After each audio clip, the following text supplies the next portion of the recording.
What is up, my fellow Tarkhans? I'm Captain Beans, and welcome back to Cursed Builds, where we look at all sorts of unconventional, wacky, or even downright criminal ship designs in HighFleet. And here is what I believe to be a pretty perfect example of what a cursed build is. This is Sir Testiclese. And if you want more details on this ship in particular, I've already made a video about it. But essentially, the idea of this ship is as a form of air defense. Instead of using conventional means such as, having your sprints or using your point defense guns like the 2A37 or the Wimpels, you basically shift the target for all enemy projectiles away from all of the vital components of the ship. And basically the ship like this has its target right here, which is its center of mass. Now, I've been told that the actual center of mass is not this red X over here. It's actually a blue X, which isn't actually visible in this game in actuality, but the red X is a pretty good indicator of where your center of mass is. And the very basic idea is that since enemies will aim for your center of mass, no matter what kind of projectiles they are, you just basically shift your center of mass away from all of your soft bits and basically into this pair of gigantic armored testicles.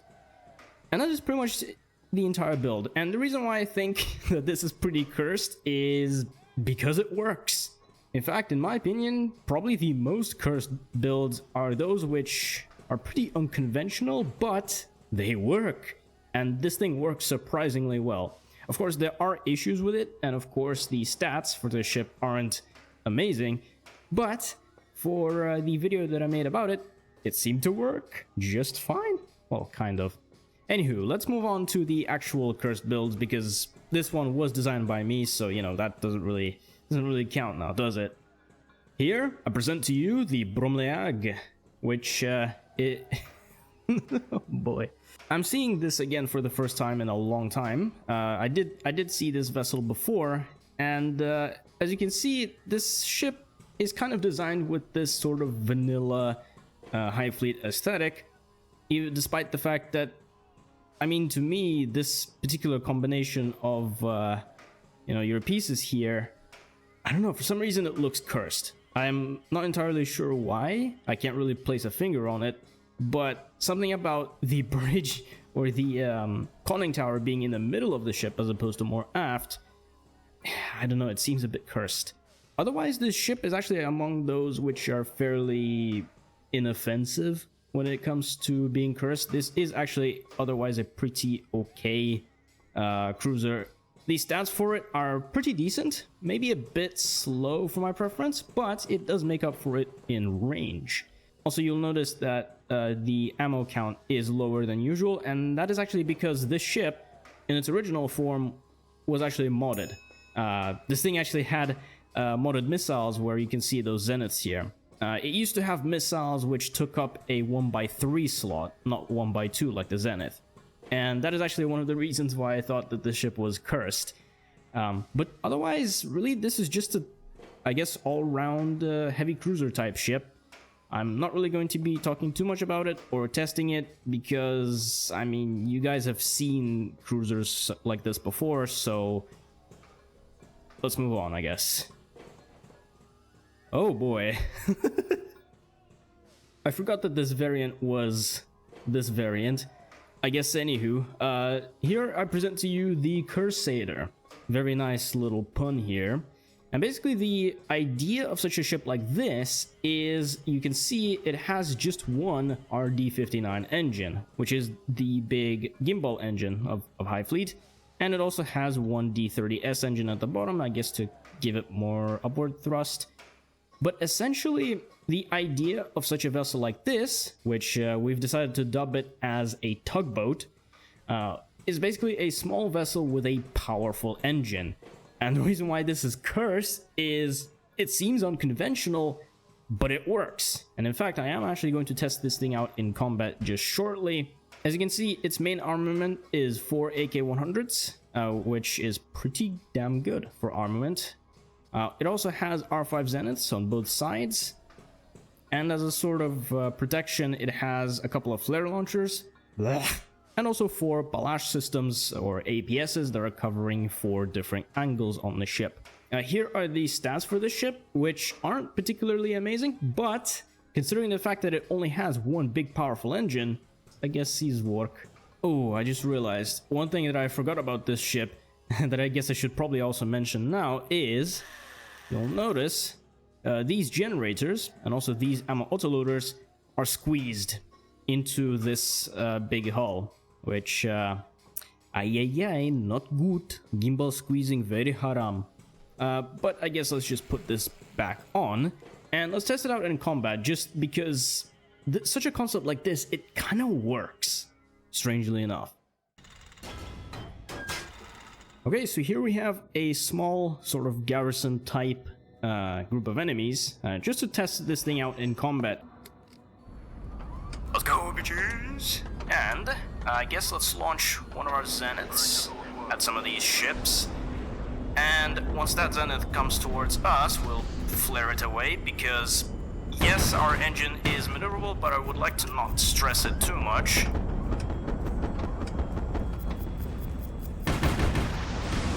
Okay, we need to avoid that rocket barrage, it's gonna be pretty deadly. Ah, never mind. Yeah.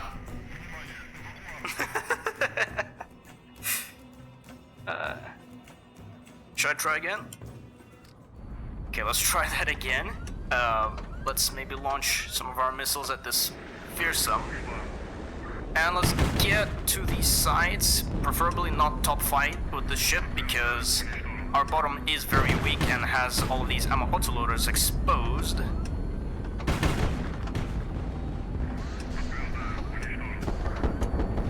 There we go. Never mind, we're being hit from above, but the Sarma should be weak from the bottom, so let's just get that. And there we go. Yeah, one of my critiques of this ship is that its armor on the sides has lots of holes in it. You can see that the top diagonal parts of the ship are pretty exposed. Also, the bottom is massively exposed, especially with these armor autoloaders here. And even fighting side to side, there are these holes in the armor which allow things to pass through and into the fuel and have basically this ship blow up. So, as a combat ship, I wouldn't say that this is the best one, purely damage-wise. But the fact that such a concept even works with this sort of tugboat design, pretty interesting. Not terrible, but it's cursed. It's cursed. Alright, what do we have next on the docket? Oh boy. Why do I have a really bad feeling about this one? Let's see it. Oh, it's that guy. Oh no. What have they done to my boy? What is a Cursed Builds video if there's not going to be a fucked up lightning? Yeah, so this is basically just a lightning, but all of the hull pieces have been replaced with reinforced hull. In theory, it has more health points than regular normal hull, but in reality, it has only very niche uses, to be fair. I would also like to repeat that, at least in this version of the game, in 1.163, reinforced hull can no longer be used as armor. Shells will pass through empty hull pieces, including reinforced hull. So all of the ships that you've seen with copious amounts of reinforced hull placed around it, they're not really gonna work anymore. And so for that reason, coating your ship in reinforced hull is pointless.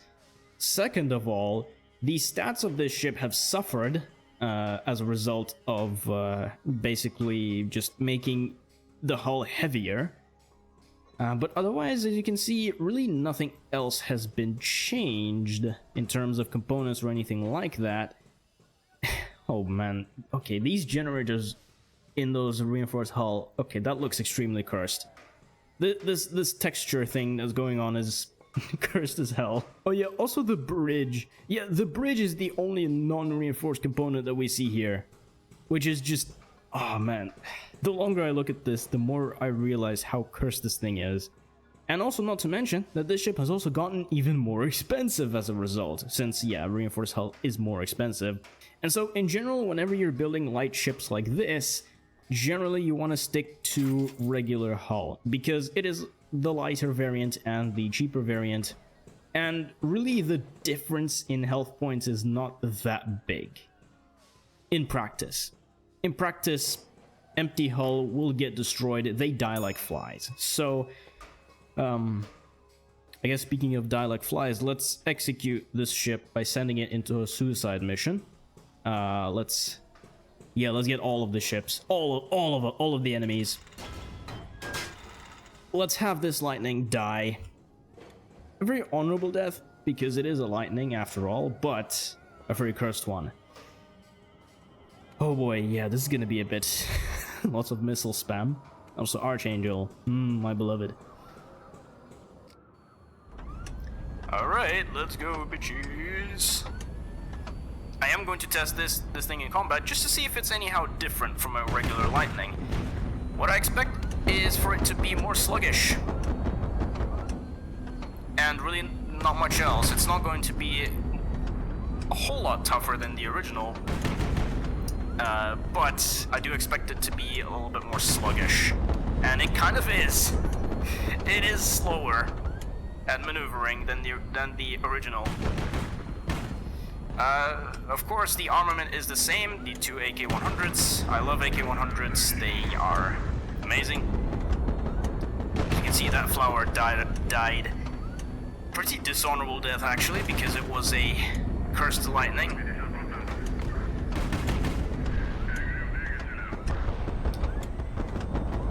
Yeah, okay, now I'm being hit with 57mm.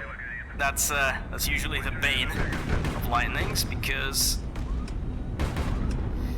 you can dodge a 57mm just fine with a regular lightning without even having to afterburn, but as you can see here, I'm having to afterburn to even move normally, which that is because the ship is just that much heavier. Alright, lightning, please die. Just die, lightning. Of course, I'm not going to just ram the ships, I'm gonna try to actually fight, but I don't expect this ship to survive at all. I am managing to dodge the 180mm shells though, and funnily enough, the Archangel is not using proximity fuses, even though it should, by principle, because there we go.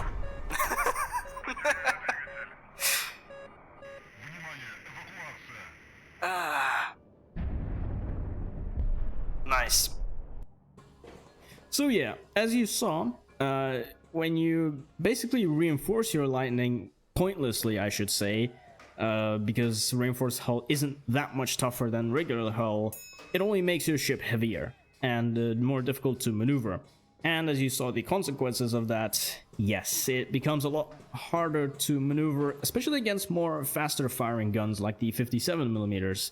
And also, perhaps maybe missiles, but I mean, Zeniths are pretty slow as hell in vanilla games, so I wouldn't say it's that different.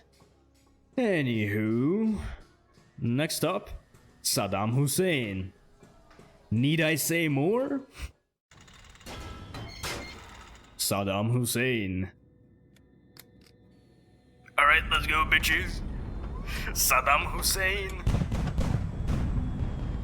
I shot that Zenith off. Do I have flares? No, I do not have flares. Saddam Hussein was based like that. He did not have flares. Very nice. Oh, actually, I should probably not be saying any of that, because that's political commentary, and we don't do that on the channel, so I'm gonna try to avoid that. Oh, he's using proximity fuses. Oh, man. Oh, shit. Oh, never mind. You know, let's try this again, but let's try to use a more Saddam Hussein kind of doctrine, and let's stick to the ground. For no particular reason. Let's use terrain as our cover. See if that works. Oh! Holy. Okay, 130mm salvos are pretty deadly when coming from 3 different directions, but... Oh shit! Thankfully we do have the balash that's covering the head and feet of this ship, or of Saddam Hussein, I should say, which has come in clutch, somewhat. That does mean I need to maneuver it, at least a little bit, to... Come on, Zenith, don't hit me. Okay, Saddam Hussein has had a bit of a headache. Oh no, his spine is out. That's not really a good thing. Okay, keep shooting that. I want to at least get that Slogger. Slogger is among the most hated ships as well. There we go, die. Okay, Intrepids now. Intrepids. Oh, there is another Slogger. Ah, shit. Avoid that, Zenith. 30% fuel, not ideal, but managed to avoid some of the hits so far. Well, okay, we did blow out the Saddam Hussein's back. It's not ideal. Ah! Okay. There we go. Sloggers are down, at least. I'm proud of that. Sloggers are annoying as hell, so I'm always happy to kill them. There we go. If I can take out that Intrepid, that would also be amazing. Come on, just a couple more hits on this bridge. Come. Ah! Okay, we ran out of fuel, and that's why my crew is evacuated. Okay. You know what? I'll take it. And so yes, Saddam Hussein. Need I say more? Now, next up, the Stalinium.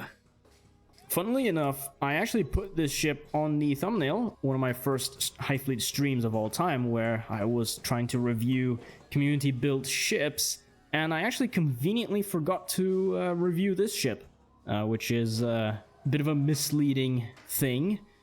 I guess let's review this ship in this video, because it is cursed as hell. I mean, just look at it. The absolute crackhead engineering that went into this is just cursed. Now, this ship is quite a lot to unpack here, but I am just going to show you some of my favorite features about this ship. I guess let's start from the top, where, as you can see, there's this ammo autoloader right next to all of these sensors, which... now, for context, this ship was built by someone who is relatively new to the game, and they did not know that these ammo autoloaders explode when destroyed. And so that's kind of the reason why they put it just everywhere. Now, of course, do they need this much ammo? No, they actually don't. They actually have way more ammo autoloaders than they need. Interesting. Also, here are the stats for this ship. My other favorite thing about this ship is also these arms on the sides, which, by the way, are not actually fully symmetrical. If we look at the port side arm, we can see that, yes, there are some pieces... I'm at a loss for words, actually. But, yeah, this thing has a lot of squalls and a lot of guns. Just a lot of weird guns in general. There's AK-100s, squalls, 2A-37s, Wimpels for some reason, balash systems placed at random armor holes for some reason, ammo autoloaders just littered throughout the entire vessel. Okay, I guess the upper half of the vessel. But yeah, the right side for some reason has this missile silo thing without any missiles in it. I guess. And the actual body of the ship itself is just a giant generator, fuel, and whatever container. Oh yeah, also crew quarters uses armor. That is actually one thing I do approve. Crew quarters, the only use that they have is as light armor. I say armor, but really these are just components that can eat a tiny amount of damage before being destroyed. Using just hull as armor is pretty ineffective, but if you put quarters in it, they will actually stop shells. And this will actually eat up some of the damage anyway. So yeah, you can theoretically use launch quarters as armor, but I would put those probably instead of these ammo autoloaders if I was the designer, because yeah, this part is armored. It is armored, but it's also the part I would expect to get hit. So once the armor's gone, or if they use armor piercing rounds, yeah, I would like to put something that can absorb damage without exploding. But should I even test it out in combat? Why not? I am going to set to 1 large though, because I'm gonna guess that the game's going to throw a lot of ships at me, and I want to at least have pretty okay, decent performance. And also because I don't really want to waste too much time reviewing this ship or just dying because of how just horrendously built this ship is. Oh, and it's raining on top of all of that. Okay. Oh, also, let's launch some of our planes. Why not? Let's have these guys do some work. Even despite the enemy having sprint missiles, which, as you saw, they launched.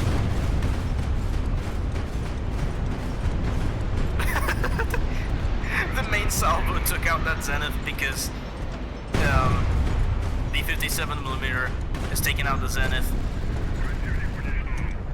I would like to say that a lot of new players of HighFleet like to mix calibers a lot without really knowing what they're doing, especially with the ship, which has all sorts of guns, as you saw. And what this does is basically forces some of the guns to be in group 1, which is left click of the mouse button, and the CWIS, only the 37mm, which I'm shooting now, as right click. And a lot of experienced players, including myself, actually kind of hate this because we generally, well, it doesn't really make too much sense to mix calibers. It's a lot more optimal to have one main sort of artillery caliber, like maybe 180 or 130, and just a point defense being only 57 or 37. It's a lot more simple. And also, if you select special ammo for your smaller secondary guns, which are actually paired with your main guns, you can basically have moments where you waste special ammo without actually wanting to. And really, yeah, it's just... There's many reasons why mixing calibers is not ideal, especially also when it comes to the 220mm MRLS. Because that fucks up your weapon groups even more. But let's not get ahead of ourselves too much. Let's just, you know, make this nomad no more. There we go. Okay, we took some damage in the bottom, which is the weakest part of the vessel, but I can't really say much about this because this ship really just has lots of just guns of all kinds, except for the rocket launchers. So it's going to take out most enemies anyway. So yeah, that being hit in the bottom here was actually a bit of a skill issue on my side. Next up, we have the Welkite, which is exactly the opposite of the Stalinium that we've seen just previously. And as you can see, it is pretty much just I guess I should say a skiff, because it has only one maneuvering engine and one D30S engine on the side, I guess to simulate a sort of main drive. And as armament, it only has one AK-725.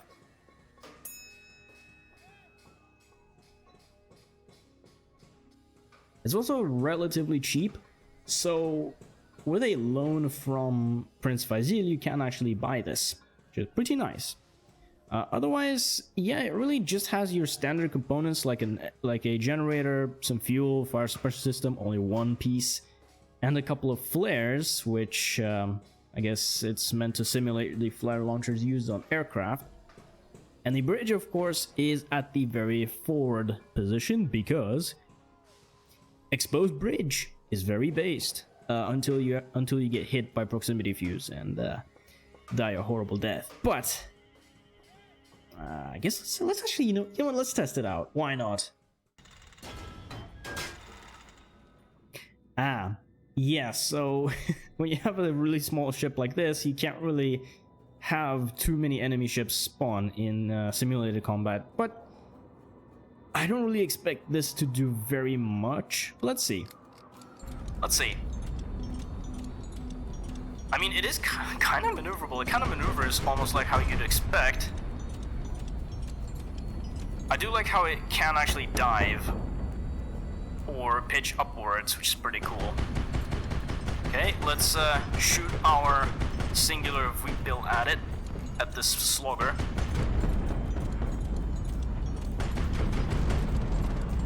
Okay, this Sea Whiz is gonna fuck me up so badly if I get hit, though. Well, I should also not be top fighting because my ammo autoloader is at the very bottom side, so let's dive. Dive! Dive! Dive! Dive! Let's see if I can maybe get the bomb on the Courageous. Ah! Okay, never mind, we took a little bit of damage, but that's fine. Just a tiny bit. Thank God 37mm doesn't deal a hell of a lot of damage. Come on, get the bomb. I want to get the bomb on the bottom of his ship. Yes! Whew. Okay, despite the fact that we took some hits on the body, or the fuselage I should say, fine. I do wonder, if I replace the gun with an AK-100 and arm it with proximity fuses. Actually, let's set the difficulty to 10 so that we get more ships. Okay. I'm gonna pretend that I have a limited amount of proximity fuses, so I'll just use maybe like 5 salvos, and then that's it. I'll just switch to HE, just to simulate, you know, conserving ammunition and whatnot. 37 is going to really screw me over. The A220 is going to be okay to dodge, but still, lots of ships.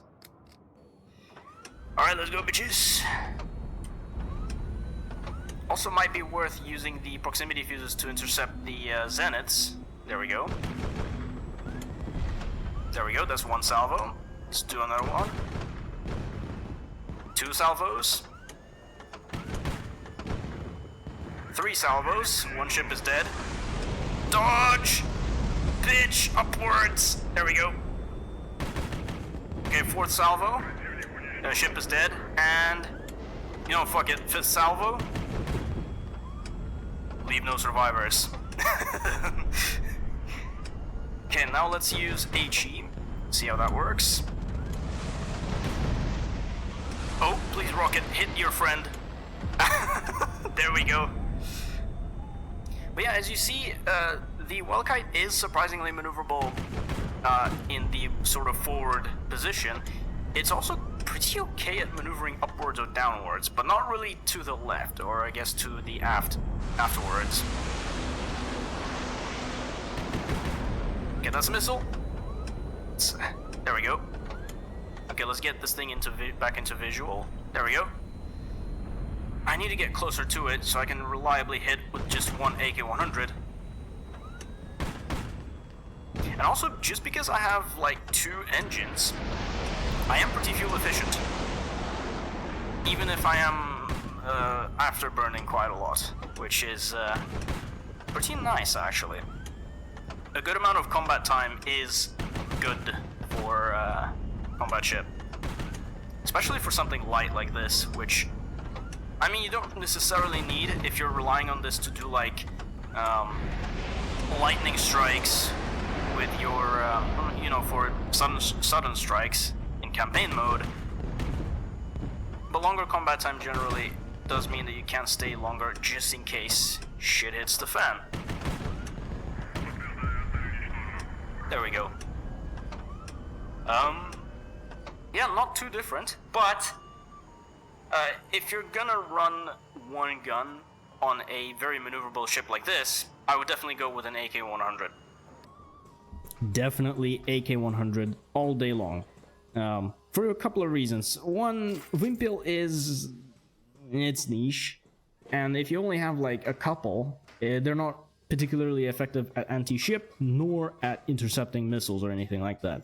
Whereas an AK-100, you can arm it with proximity fuses, which, you know, and or really any special ammo. Pretty sure they also cost the same as the Wimpel. Yes, 2,000 each. Surprisingly good, and probably for the same reason why the Mosquita was surprisingly powerful in 1.15 when I did the Frostfire campaign. But yeah, I don't think I'll be relying too much on interceptors like these because they are fragile after all. Alright, what do we have next? Oh, fuck off!